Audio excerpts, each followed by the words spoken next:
I've been listening to the conversation, and I strongly disagree with Commissioner Brown.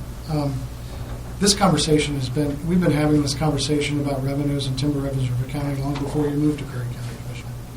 And those conversations we've been having with the citizens that have supported the last two funding solution, along with the other 8 elected officials that are elected here at the county, have been having that conversation with the citizens ever since January 7th. And I know that you talk about in the press, and we need to have this conversation with the citizens. Well, I can say that I've been having that conversation because it's part of my job and part of the leadership role of the county commissioner to have that. And I'm glad that you're going to begin having that conversation with the citizens. Because if we are all on the same page and all firing on all 3 cylinders, I believe that we can do a lot. Over the last 11 months, we've been able to accomplish quite a bit. We have a lot of economic development projects in the hopper. I know you've been working on a business license tax or fee for unincorporated businesses throughout the county that could generate, less than $100,000 for the county and help supplement the building and planning department downstairs if that's where you choose to generate where that revenue should come to. But I think it's really disrespectful to not only myself and Commissioner Itzen, but the other elected officials of the county to sit righteously in your chair and talk about how now we need to begin the conversation with the citizens, because we've been having that conversation with the citizens for a long time. And I know that you brought to this board a proposal to have a 5% restaurant tax, a 9% transient lodging tax, and $1.15 a thousand property tax measure that was not palatable not only to the business community that came and spoke against it, but to this board. Because you put all those tax measures on a ballot, we could possibly fail. It's just a deluge of tax information. So I think that's why I didn't support it. Plus, I don't support imposing a transient lodging tax on businesses that collect it within the city limits. I don't believe it's our place and our purview to be imposing that transient lodging tax on the citizens and businesses in the community. But I meant when I said, and when I was quoted in the pilot, that I look towards your leadership with regards to how we move forward in the future. And I hope that we can come together as a board and work together, because that's how this is going to work with the county.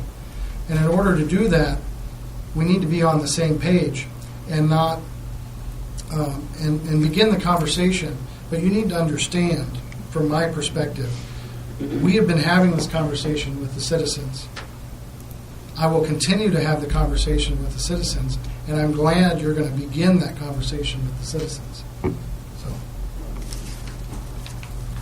Well, I hate to disappoint you, but I've been having that conversation since January 7th myself. So you can say I'm going to begin any time, but it's just a good little jab for you to try and do that. And, frankly, I've been having a lot of conversations with a lot of citizens. I mean, it's ridiculous to think that I haven't.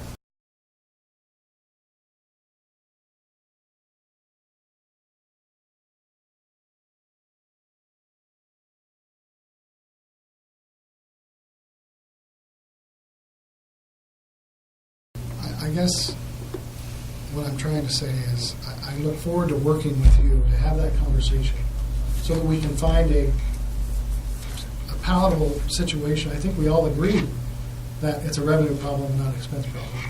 I think we all agree that that we need a funding solution of some sort.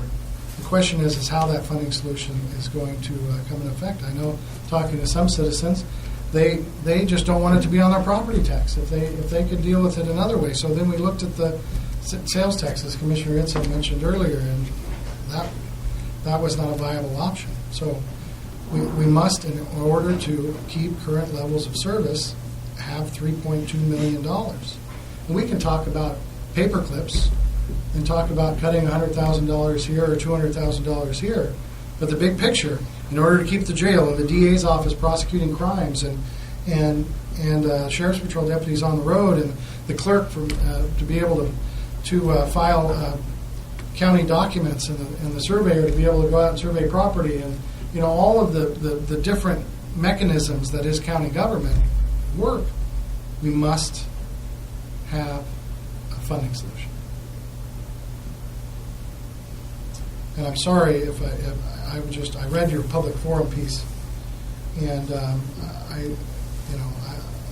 it would be easy if I wouldn't be so upset if I wasn't if I haven't been doing everything I possibly could to avoid what we're going to have to start doing, because there's families that are involved that have children, and I've done everything I possibly can do to avoid making the cuts that were proposed when I first took office and built the 2.1 budget, and it looks like that's going to be unavoidable, and it's very upsetting.